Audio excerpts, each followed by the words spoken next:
কথামৃতম তত্ত্বজীবনম কবিনিরিতম কল্পসাপহম শ্রবণমঙ্গলম শ্রীমতততম ভুবি বিনন্তি যে ভূরিদাজনা। আমাদের সকলের আধ্যাত্মিক জয়ী ভগবান শ্রীরামকৃষ্ণ পরমহংসদেব, আমাদের সকলের মা জগজ্জননী মা সারদা এবং যুগাচার্য বিশ্বনাথী পদকমলে আমার আভূ প্রণতি। এবং আজকের এই শুভ সন্ধ্যায় আমাদের অত্যন্ত পবিত্র এই পরম পুরুষ শ্রী শ্রী রামকৃষ্ণ সেবাশ্রমে উপস্থিত সবাইকে আমার প্রণাম এবং নমস্কার। আমরা ভগবান শ্রীরামকৃষ্ণের যে অমৃত কথন, মাস্টারমশাই মহেন্দ্রনাথ গুপ্তের যে অমর সৃষ্টি শ্রী শ্রী রামকৃষ্ণ কথামৃত পাঠ এবং অনুধান করছি। আমরা গত সপ্তাহে শুরু করেছিলাম ঠিক এই অংশ থেকে, ঠাকুর শ্রীরামকৃষ্ণ দক্ষিণেশ্বর মন্দিরে শ্রীযুক্ত রাখাল প্রাণকৃষ্ণ কেদার প্রভৃতি ভক্ত সঙ্গে আমরা সেখান থেকে যতটা পড়েছিলাম তারপর থেকেই অবশ্যই শুরু করছি। ঠিক আগের দিন শেষ হয়েছিল এখান থেকেই। ঠাকুর বলছেন, আমি যন্ত্র তিনি যন্ত্রী, তিনি যেমন করান তেমনি করি, যেমন বলান তেমনি বলি। প্রসাদ বলে ভবসাগরে বসে আছি ভাসিয়ে ফেলা, জোয়ার এলে উজিয়ে যাব, ভাগিয়ে যাব ভাটার বেলা। প্রসাদ বলে অর্থাৎ রামপ্রসাদের কথা এখানে বলা হচ্ছে। তিনি বলছেন, প্রসাদ বলে ভবসাগরে বসে আছি ভাসিয়ে বেলা। অর্থাৎ এই যে ভবসাগর, সেখানে আমরা বসে আছি, কিন্তু সেখানে কিন্তু মনের একটা প্রস্তুতি খুবই দরকার। কারণ প্রস্তুতি যদি মনের না থাকে তাহলে তার কৃপা আসলেও সেই কৃপা কিন্তু ধরে রাখা যাবে না। তাই সেই প্রস্তুতির মধ্যে দিয়ে, নিজেদের শরণাগতির মধ্যে দিয়ে নিজেদের যোগ্য হতে হবে। জোয়ার এলে উজিয়ে যাব, ভাটিয়ে যাব ভাটির বেলা।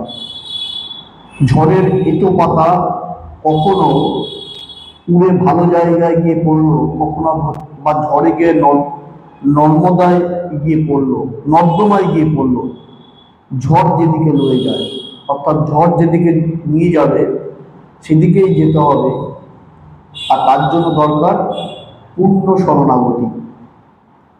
তাঁতি বললে রামের ইচ্ছায় ডাকাতি হলো, রামের ইচ্ছায় আমাকে পুলিশে ধরলে, আবার রামের ইচ্ছায় ছেড়ে দিলে। হনুমান বলেছিল, হে রাম শরণাগত শরণাগত, এই আশীর্বাদ করো যেন তোমার পাদপদ্মে শুদ্ধ ভক্তি হয়, আর যেন তোমার ভুবন মোহিনী মায় মুগ্ধ না হয়। পোলারায়ণ মুমূর্ষু অবস্থায় বললে, রাম যখন সাপে ধরে তখন রাম রক্ষা করো বলে চিৎকার করি, কিন্তু এখন রামের ধনুক বিধে মরে যাচ্ছি, তাই চুপ করে আছি। অর্থাৎ সেই শরণাগতির কথাই ঠাকুর এখানে বলছেন। আগে প্রত্যক্ষ দর্শন হতো এই চক্ষু দিয়ে, যেমন তোমায় দেখছি, এখন ভাবাবস্থায় দর্শন হয়। ঈশ্বর লাভ হলে বালকের স্বভাব হয়, যে যাকে চিন্তা করে তার সত্তা পায়। ঈশ্বরের স্বভাব বালকের ন্যায়। বালক যেমন খেলাঘর করে ভাঙে গড়ে, তিনিও সেরূপ সৃষ্টি স্থিতি প্রলয় করছেন। বালক যেমন কোনো গুণের বশ নয়, তিনিও তেমনি সত্য রজ তম 3 গুণের অতীত। তাই পরমহংসরা 10-5 জন বালক সঙ্গে রাখে স্বভাব আরোপের জন্য। আগরপাড়া হইতে একটি 20-22 বছরের ছোকরা আসিয়াছিল। ছেলেটি যখন আসেন, ঠাকুরকে ঈশ্বর ইশারা করিয়া নির্জনে লইয়া যান ও চুপি চুপি মনের কথা কন। তিনি নতুন যাতায়াত করিতেছেন। আজ ছেলেটি কাছে আসিয়া মেঝেতে বসিয়াছেন। শ্রীরামকৃষ্ণ ছেলেটির প্রতি আরোপ করলে ভাব বদলে যায়, প্রকৃতি ভাব আরোপ করলে ক্রমে কামাদি রিপু নষ্ট হয়ে যায়, ঠিক মেয়েদের মতন ব্যবহার হয়ে দাঁড়ায়। যাত্রাতে যারা মেয়ে সাজে তাদের নাইবার সময় দেখেছি মেয়েদের মতো দাঁত মাঝে কথা কয়। তুমি একদিন শনি মঙ্গলবারে এসো, তুমি একদিন শনি মঙ্গলবারে এসেও, আসলে এই কথাটা ঠাকুর বলছেন প্রাণকৃষ্ণ বাবুকে। এই প্রাণকৃষ্ণ বাবু তিনি কলকাতার শ্যামপুকুরে থাকেন এবং তিনি এক্সচেঞ্জ অফিসে চাকরি করেন, সেখানকার বড় বাবু। এবং তিনি খুব স্থূল শরীরের ছিলেন, মোটা ছিলেন, স্থূলকায়, তাই ঠাকুর তাকে বলতেন মোটা বাবু। তাই প্রাণকৃষ্ণ বাবুর সাথে ঠাকুরের এইসব কথোপকথন চলছে। তা ঠাকুর যাদের বলতেন যে যাদের মধ্যে কিছু ঈশ্বরীয় ভাব আছে, কিছু বলতে হবে কথা গোপনে সংগোপনে, তাদের ঠাকুর পার্টিকুলারলি বলতেন যে শনি মঙ্গলবার আসতেন। তা ওই প্রাণকৃষ্ণ বাবুকে বলছেন তুমি শনি মঙ্গলবারে এসো। এবার প্রাণকৃষ্ণের প্রতি বলছেন আবার ব্রহ্ম ও শক্তি অভেদ, শক্তি না মানলে জগৎ মিথ্যা হয়ে যায়, আমি তুমি ঘর বাড়ি পরিবার সব মিথ্যা। ওই আদ্যা শক্তি আছেন বলে জগৎ দাঁড়িয়ে আছে। কাঠামোর খুঁটি না থাকলে কাঠামোই হয় না, সুন্দর দুর্গা ঠাকুমার প্রতিমা হয় না। ঠাকুর সেই প্রাণকৃষ্ণ বাবুকে বলছেন ব্রহ্ম ও শক্তি অভেদ। সত্যি তো তাই, যে ঠাকুরের যিনি সেই তোতাপুরী যে গুরু ছিলেন, তোতাপুরী বলেছিলেন ব্রহ্মই সব, শক্তি বলে মহামায়া বলে কিছুই নেই। কিন্তু আমরা দেখলাম যে একদিন তোতাপুরী কিছুতেই তার মনটাকে কিছুতেই ব্রহ্মতে লীন করতে পারছেন না, কারণ তার অসুখ পেট যন্ত্রণা, পেটের ব্যথা হচ্ছে। তিনি তখন বললেন সারা জীবন ধরে ব্রহ্মের তপস্যা করে গেলাম, আজ সামান্য পেট ব্যথায় আমি মনটাকে ব্রহ্মে লীন করতে স্থির করতে পারছি না, আমি আমার এই জীবন রাখবো না। আমরা জানি সেই কাহিনী, তোতাপুরী মাঝরাতে দক্ষিণেশ্বরের গঙ্গায় নেমে গেলেন, কিন্তু অবাক কাণ্ড, মাঝ গঙ্গায় গিয়েও দেখছেন কোমর থেকে জল আর উপরে উঠছে না। তিনি ভাবলেন একই কাণ্ড। তারপর সেই জগন্মাতা তাকে দেখাচ্ছেন যে স্থলে মা, জলে মা, জীবন মা, মৃত্যু মা, সর্বত্রই মা। তিনি বুঝলেন কি আর কিছুই নয়, সেই ঠাকুরেরই খেলা। এবং তখন তিনি মানতে বাধ্য হলেন যাই ব্রহ্ম তাই শক্তি। তাই ঠাকুর প্রাণকৃষ্ণকে বলছেন ব্রহ্ম শক্তি অভেদ, শক্তি না মানলে জগৎ মিথ্যা হয়ে যায়, আর তুমি ঘর বাড়ি পরিবার সব মিথ্যা। ওই আদ্যা শক্তি আছেন বলেই জগৎ দাঁড়িয়ে আছে, তাই না? এই যে জগৎ বিশ্ব ব্রহ্মাণ্ডতা দাঁড়িয়ে আছেন, ওই জগৎ মাতা আদ্যা শক্তি আছেন বলেই তিনি সৃষ্টি স্থিতি লয় করছেন।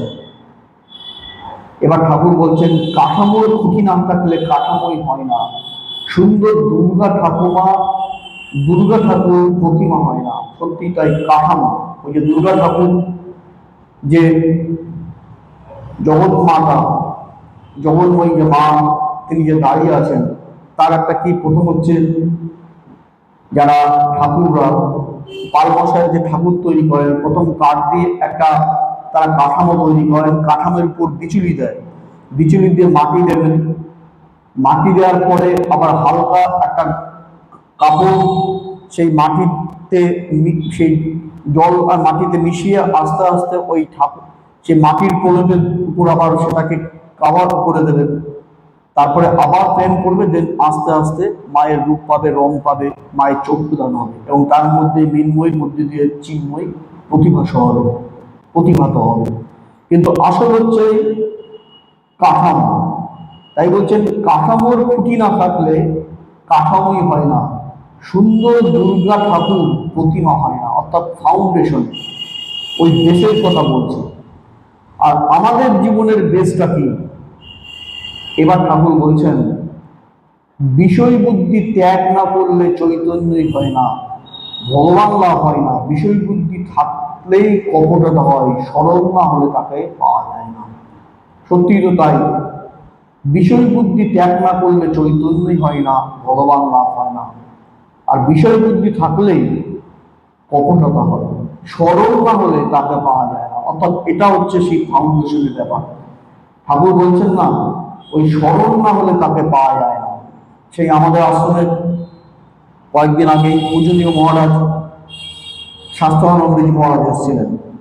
সেই স্বাস্থ্যানন্দজি মহারাজ সেদিনকে যে আমাদের যে এক আধ্যাত্মিক ভাবসাগরে যে অবগমন করিয়েছিলেন, তিনি কিন্তু সেদিনকে ওই সরলতার উপরেই মূল স্টেজ বা ফোকাস দিয়েছিলেন। সেই বলছিলেন যে এক ছেলে, তার নাম অটল, ছোট্ট বাচ্চা। তো অটল সেই গ্রামের প্রান্তে মাস্টার যাবে, কিন্তু সমস্যা হচ্ছে সেখানে একটা গভীর বন আছে। তা মাকে বলছে, মা আমি ওই বন আছে অন্ধকার, সেখানে আমার খুব ভয় করছে, আমি যেতে পারবো না, তুমি যাওয়ার জন্য আমাকে কোনো একটা লোক দাও সঙ্গ। মা বললে, আমি তোকে কি করে লোক দেবো, তুই এক কাজ করবি, ওই বনে তোর মধুসূদন দাদা আছে, তুই তোর মধুসূদন দাদাকে ডাকবি, মধুসূদন দাদা চলে আসবে। অটল সহজ সরল বিশ্বাসে যায়, তার মধুসূদন দাদাকে ডাকে, মধুসূদন দাদা আসে। এটি এইভাবেই চলতে থাকে এবং সে গুরু মশাইয়ের কাছে পড়তে যায়। একবার কি হলো, অটলের গুরু মশাইয়ের বাড়িতে তার সম্ভবত মা বা বাবার মধ্যে গুরু মশাই একটু মারা গেছিল, শ্রাদ্ধ হচ্ছিল। তা সব ছাত্ররাই গুরু মশাইকে কিছু কিছু উপঢৌকন গিফট দিচ্ছিল।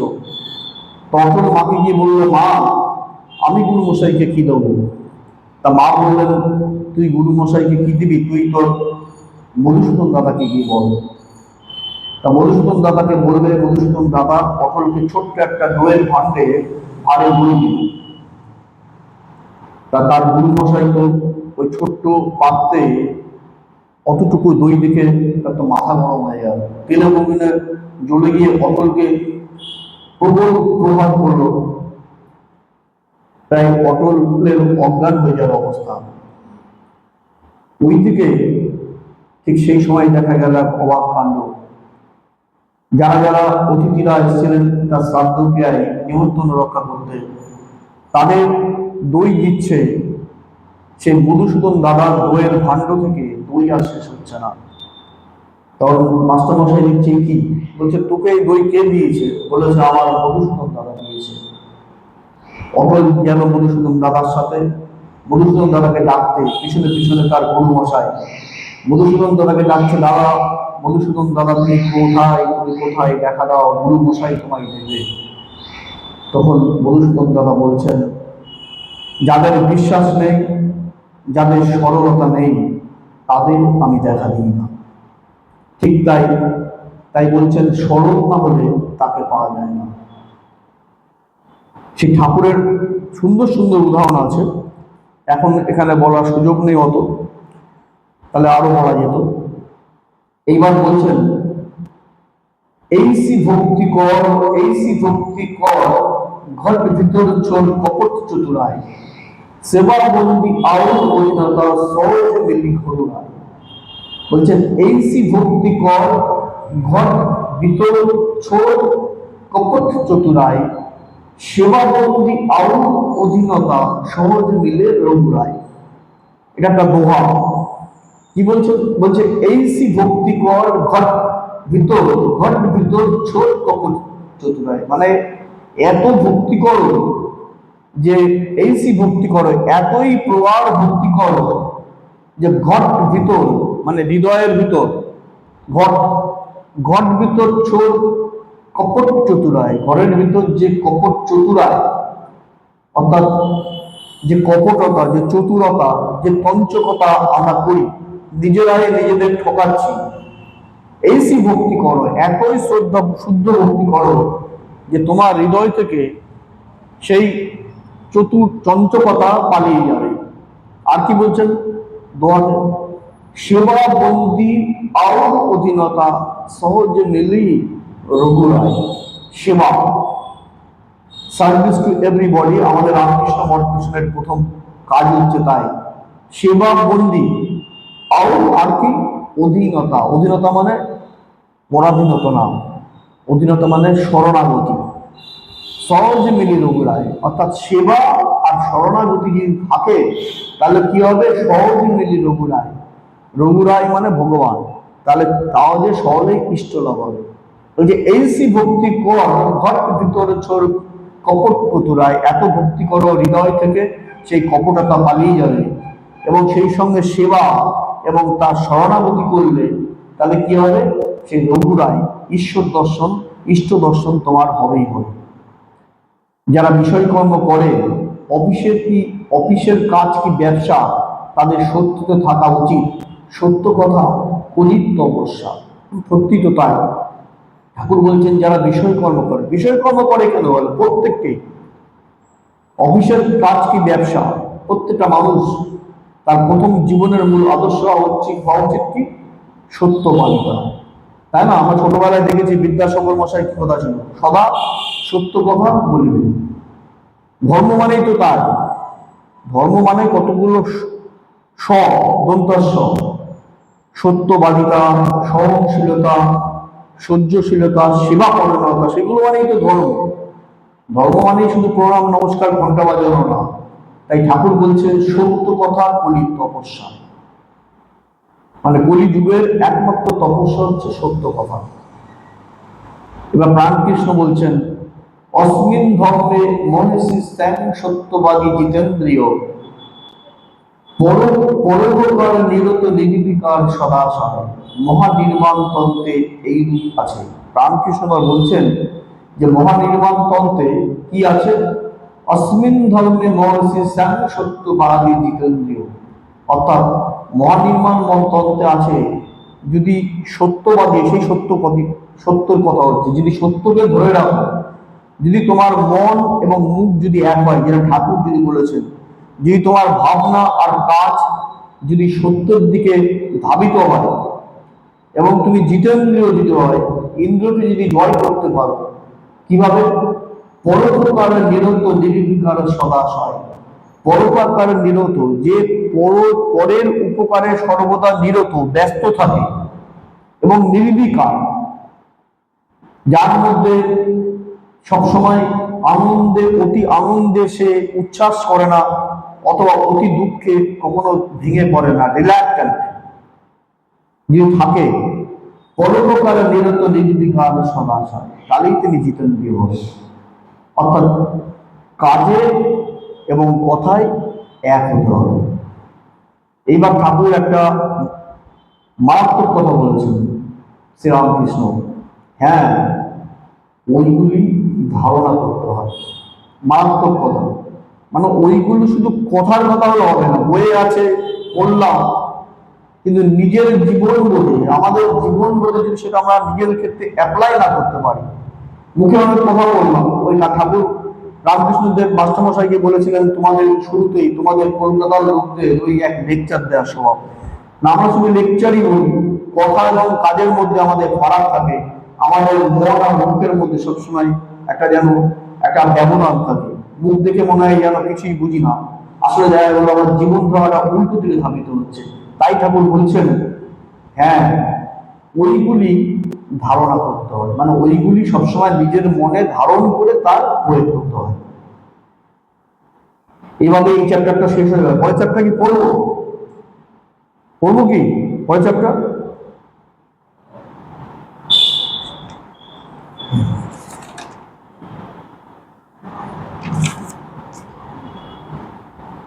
ঠিক আছে, 10 মিনিট আছে। ঠাকুর ছোট খাটটির উপর গিয়া নিজের আসলে অভ্যস্ত হইয়াছেন। সর্বদাই ভাবে পূর্ণ ভাবযোগকে রাখালকে দর্শন করিতেছেন। রাখালকে দেখিতে দেখিতে বাৎসল্য রসে আপ্লুত হইলেন, অঙ্গে পুলক হইতেছে। এই চোখে কি যশোদা গোপালকে দেখিতেন। দেখিতে দেখিতে আবার ঠাকুর সমাধিস্থ হইলেন। ঘরের মধ্যস্থ ভক্তরা অবাক ও নিস্তুত হইয়া ঠাকুর শ্রীরামকৃষ্ণের এই অদ্ভুত ভাবাবস্থা দর্শন করিতেছেন। কিঞ্চিত প্রকৃতিস্থ হইয়া বলিতেছেন, রাখালকে দেখে উদ্দীপন কেন হয়? যত এগিয়ে যাবে ততই ঐশ্বর্যের ভাব কম পড়ে যাবে। সাধকের প্রথম দর্শনায় দশভুজা ঈশ্বরী মূর্তি, সে মূর্তিতে ঐশ্বর্যের বেশি প্রকাশ। তারপর দর্শন দ্বিভুজা, তখন 10 হাত নাই, অত অস্ত্রশস্ত্র নাই। তারপর গোপাল মূর্তি দর্শন, কোন ঐশ্বর্য নাই, কেবল কচি ছেলের মূর্তি। এর পরে আছে কেবল জ্যোতি দর্শন। আমি এই পোর্শনটা দিয়ে শেষ করে দিচ্ছি, কেন এরপরে এই যে চ্যাপ্টারটা আছে করতে গেলে অনেকটাই পড়তে হবে। একটুখানি জাস্ট একটু আলোকপাত করে দিচ্ছি। মানে ঠাকুর তার দক্ষিণেশ্বরের ছোট খাটটিতে বসে আছেন। এসেছেন রাখাল। রাখাল মানে রাখাল চন্দ্র ঘোষ, আমাদের রামকৃষ্ণ মঠ মিশনের যিনি প্রথম অধ্যক্ষ মহারাজ ছিলেন, স্বামী ব্রহ্মানন্দ। রাখাল এসছেন। সর্বদাই ভাবে পূর্ণ ভাবচক্ষে রাখালকে দর্শন করিতেছেন। রাখালকে দেখিতে দেখিতে বাৎসল্য রসে আপ্লুত হইলেন, অঙ্গে পুলক হইতেছে। এই চক্ষে কি যশোদা গোপালকে দেখিতেছেন। অর্থাৎ ঠাকুর বলছেন যে রাখাল এসছে, এবং রাখালকে দেখে ঠাকুরের মধ্যে বাৎসল্য রস যেন জেগে উঠেছে, এবং তার মনে হচ্ছে যেন যে যশোদা গোপালকে কি এইভাবেই দেখতেন। আমরা জানি এই রাখাল চন্দ্র ঘোষ তার বলে না, ঠাকুরের ইচ্ছে বিনা গাছের পাতাতেও পড়ে না। রাখালকে সংসারী করবার জন্য তার বাবা তাকে বিয়ে দিয়েছিল, আর বিয়েটাই হলো কাল। বিয়েটাই তাকে সংসার থেকে দূরে ছেড়ে ঠাকুরের পদমূলে এনে দিল। কারণ